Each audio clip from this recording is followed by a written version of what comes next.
For new homeschool mamas, it can be a little bit tricky to get your head around swapping lessons out as quickly as we do and the variety of lessons that we do with the Charlotte Mason approach.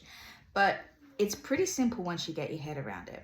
So we start off with our morning basket, which for my homeschool is our scripture memory verses and our hymns. Today we're going to be moving on to geography, and that's going to be doing some map work, maybe reading a living book and seeing what life is like in another country for other people. Then we're going to do some maths, which today is going to be some place value, adding and subtracting, and gentle introduction to division.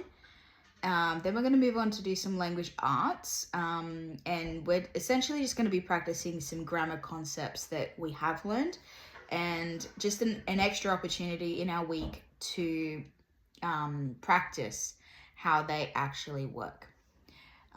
History is next, and we're going to be reading from one of our living history books, and I'm going to require a narration.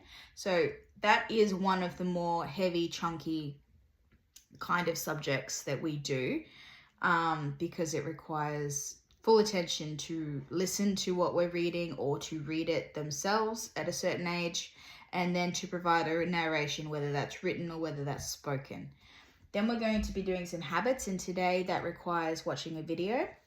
And then we're going to be doing and finishing off with some copy work, which again is another great way of tying in with our language arts to make sure that we have the correct punctuation and capitalization, and to see if any of the grammar concepts that we're learning about, say plurals for example, if we can find them in our copy work. And that's it. That's a pretty straightforward day of lessons for us. Try it.